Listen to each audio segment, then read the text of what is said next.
Alright, 501st Spartan here for our first detachment of our search for IDICBeer, aka Nick.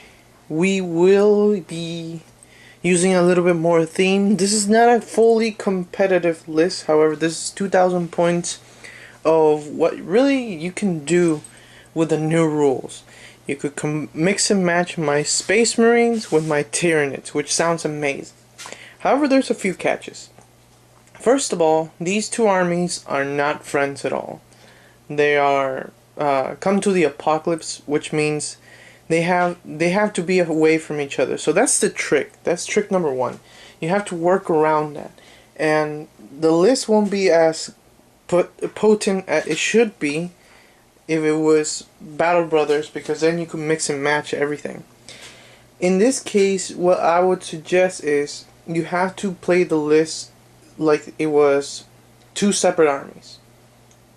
What I mean by two separate armies is make sure that Space Marine have their side and their purpose, and Tyranids have their own stuff and their purpose. So if you put them together too fast, it's not gonna work. So, alright, let's go ahead and check it out. 2,000 points.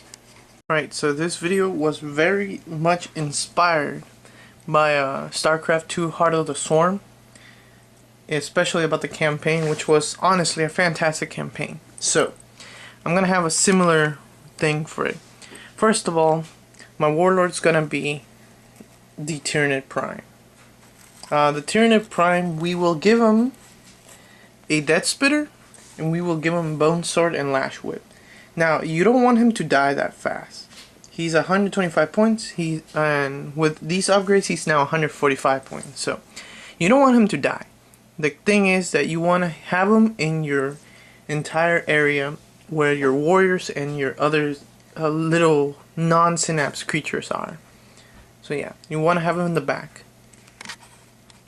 Following the primes into battle, his bigger cousin, known as the Hive Tyrant, aka the Flyrant.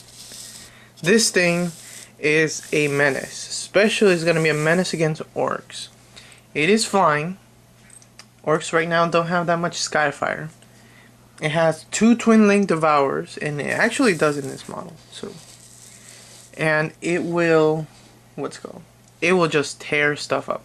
Now, one thing, he is Master Psychic level 2. Now, I'm gonna choose his powers, and obviously he's gonna be guaranteeing the minion. He is not gonna be really casting that much, and I'll show you why not. Because unless it's like Warp Blast, but I'm not really a fan of it anyways.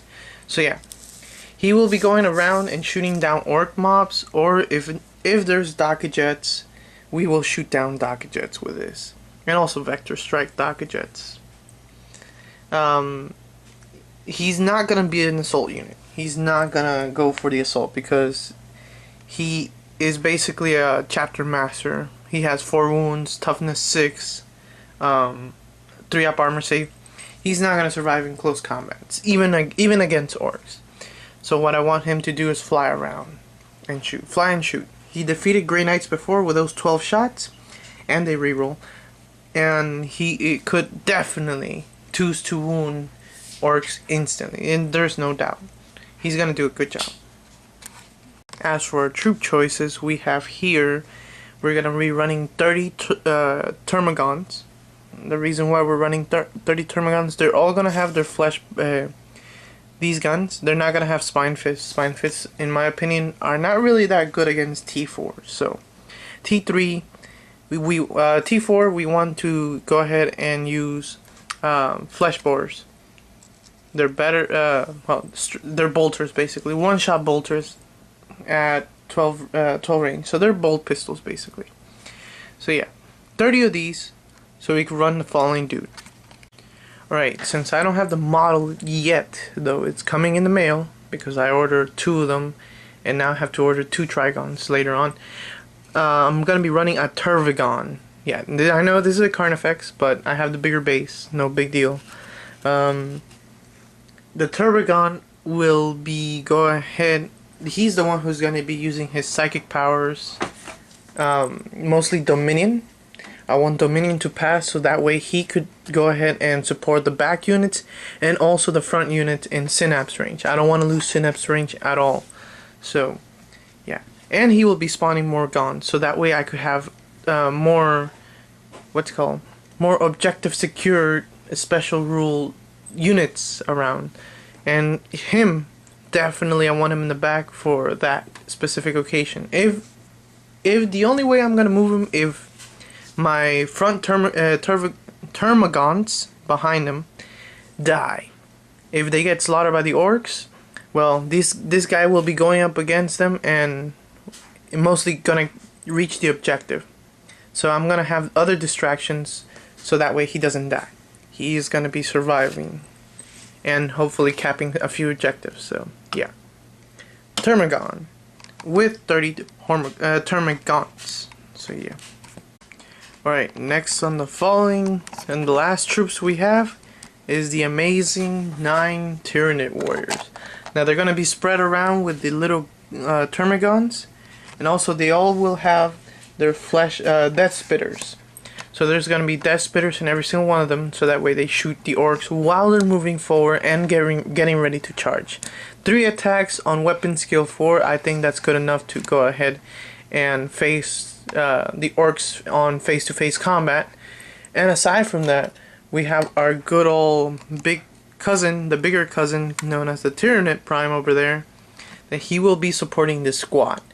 That way, once he is supporting this squad also has BS3, so we will be shooting orcs down faster and better, because we don't want those things to charge. We want to charge them, because the swarm, that's what it does. We swarm them.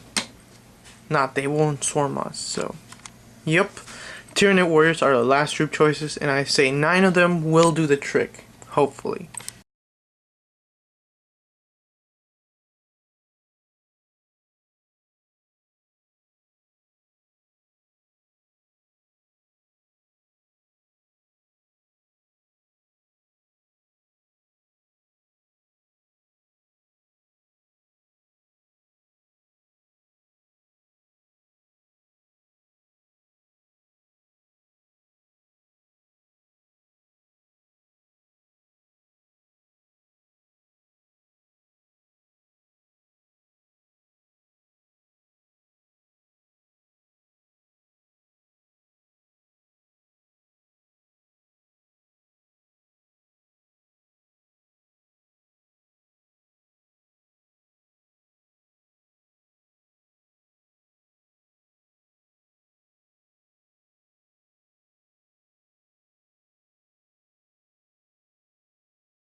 Next thing on the list, we have our 2 Biobores. The reason why I'm running 2 Biobores is because I don't have a third one painted yet, and I like having everything here painted. So I'm running 2 Biobores. 40 points a model, shooting their little barrage weapons that will bring these little bad boys out. This is definitely gonna crush a lot of infantry. These little spores, if my Biobores miss, they will assault the enemy, and even if they try to shoot it down, oh well, it will explode and orcs will die. So yeah, can't wait for these spore mines to go try. And these are metal, nice. So yeah, we have Biobores, and that's the whole Tyranids list. That is 1,265 points of Tyranids. We have a lot. Well, not really a lot. It's just 30 Gons that makes most of it, but everything else is very elite-ish. So, And now we go for the Space Marines. So Battle Brothers, here we go. This is our Space Marines. So we are forced to run a HQ. So I'm running the cheapest one. It's the Librarian. He's going to be Master of Psyker level 2. That way I could use those warp charges and not have to depend on my D6 roll on my Psychic phase.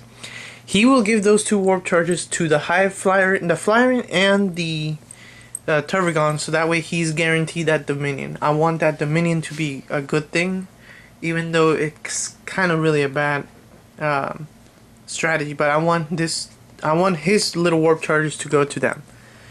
He doesn't really have any upgrades than just he has a bolter and he has a force sword. That's basically it. He doesn't have that shield, the shield eternal, because it's too much. It's too much points. So, all right, our troop choices. Now this was kind of difficult. I had to go back to the drawing board in my Space Marine troop choices, because for orks I don't really use that many of Space Marines, but in this case I want bodies. And the reason why I want bodies, and I want them to go kill as many orc boys as possible. So these guys are going to be infantry heavy. Most of this army is infantry heavy because the orcs will mob the living crap out of anyone. So with that, we have a squad of 10 Marines. They will combat squad once they drop out of this, the drop pod, aka Patrick the drop pod. So yeah, we're gonna be running 3 drop pods in this game, and all 3 of them are basically gonna, well, we're gonna have steel rain. So these guys will drop.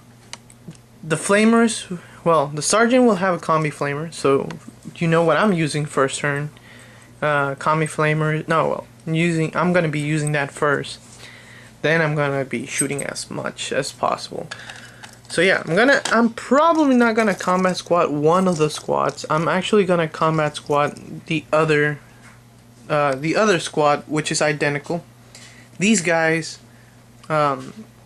will be going like this, and I want my flamers to be in position so I could flame them but not flame my own guys. So drop pod is gonna support, and we're running Imperial Fist chapter tactics, so that means that all of our, what's his name,